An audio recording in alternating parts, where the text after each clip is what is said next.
literally work for yourself. You don't have to be at work until 1:30. What are you doing? Go back to sleep. But then you have to ask yourself, what would David Goggins do? David Goggins already be up. He's up. You can't decide to live your life by what that guy does, because you'll die. He's one of the scariest people. Like, you don't have to live this extreme, man. But he's lovely. He's a great guy. Like I want to meet him someday. He seems very cool. I love him to death. As a human, he's great. He's a cool guy. I like his motivation. I like being around positive people that inspire me to do better. And when he trusts you, like he knows you, he's cool as fuck. He's a fun guy. Did he get into it with Stavros? Get into it? Yeah. What do you mean? Like, were they upset with each other? Stavros, the comic? Yeah. No, really?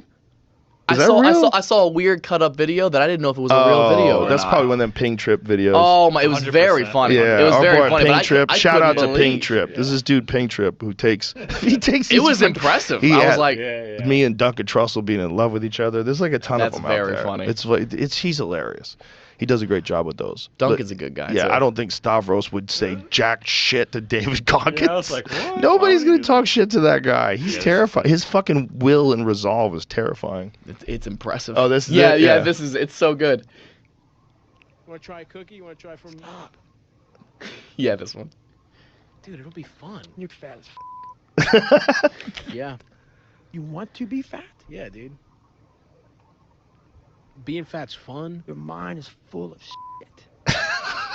That's not okay. It's not okay. It's not acceptable.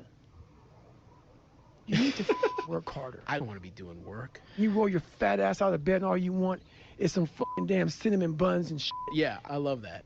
Man, you are a piece of shit. Oh my God, this is horrible. Yeah, man, that's why I was like, are they okay? Oh my God, this is so harsh. I don't want to work that hard. You're not a man. You're no fucking man, dude. Like, I'm sorry, I can't. You're a fat, sloppy motherfucker. Okay. This is too real. It was aggressive. I was genuinely concerned. Stavros is one of those guys. He's so funny. I don't care if he's fat. Stay fat, bro.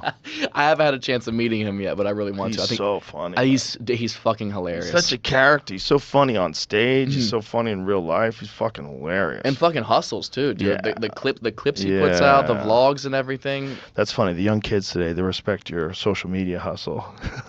It's only because, like, what most people don't know about me is I didn't want to do it for so long. Like, you don't understand. I despise social media. The ultimate success for me would be to be so successful I never have to look at my social media for the rest of my life.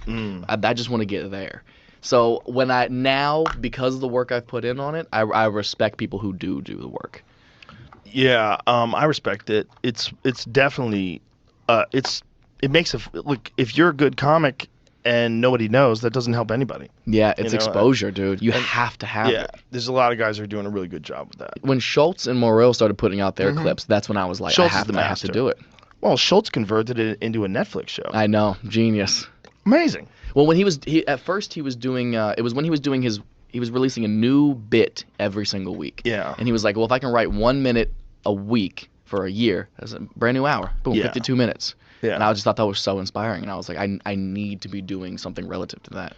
Well, it's also, the pandemic kind of opened up doors and also closed a shitload of them. But it did open up doors with time. And when you're just sitting there and you can't do the normal thing that you do, you start thinking, okay, feel sorry for myself. That's all over. Let's get over that. And now let's figure out, what can we do? Yeah. And if you're a hustler, if you're a guy who's like, like a guy like Andrew, who's always trying to figure things out and get ahead and do better. Innovative. It's like, so he created like and by the way, it's a totally different style of comedy than his stand-up, which is interesting, because it's these rapid fire punchlines, whereas stand-up is much more engaging and he pauses more, he laughs a lot. More personable. Yes. So this is like a different kind of comedy. But it was like really the best kind of comedy for the pandemic. Yeah. Like short attention span, rapid fire jokes, very silly, and turn your phone sideways. It changed everything. Yeah. That's scary to think about. You had to do it. You had to do something.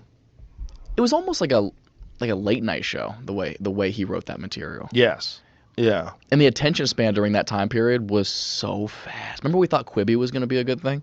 I never thought it was going to be a good thing. No, nobody in their right fucking mind did. But Hollywood went, well, everyone's watching short things now, and everyone, are you sure? Well, everyone's on their phone. Those are always short videos. OnlyFans is getting in on the game as well. Yeah, they're producing comedy too, right? Yeah, they're wrapping my tour bus coming up. I'm so excited. That's hilarious. So funny to get a sponsorship. Have you ever seen the amount of money that is spent on content creators on OnlyFans, and most of it naked girls? Have you ever seen the amount of money? Let's guess. How much they spend a year?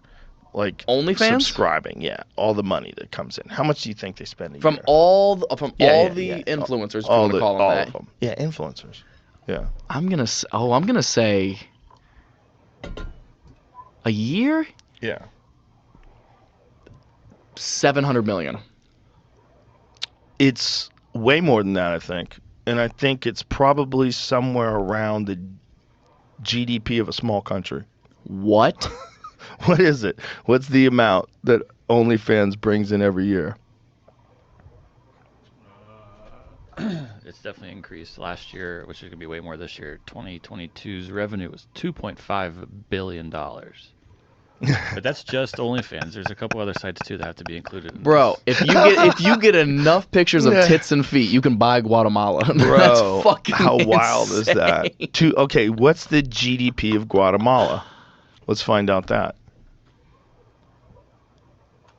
Like, Guatemala, are they doing well? Way more. How much? Guatemala averaged, reaching an all-time high of 95 billion. Oh, God. Okay, we're off by a little. Well, that's Fine. Guatemala. A record low of 1 billion in 1960. Who's not doing well right now? Okay, let's find a country that's not doing. Uruguay. Is that a good one? Where the fuck is Uruguay? I'm not sure. I'm just gonna go for ranking and try to find. Yeah, that's in a year. Now, how much does OnlyFans get? What do they get? Like 10%? I think 10%. That's the cut. I think so. Think of that. But I'm wondering what inevitably set them aside from, like, Patreon's been around forever. Like, girls were doing Patreon before OnlyFans. I wonder if the revenue split is better. Maybe is it easier to navigate?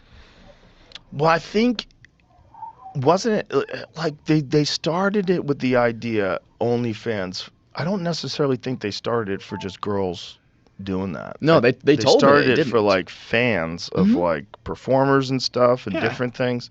But that was what really caught on. Yeah.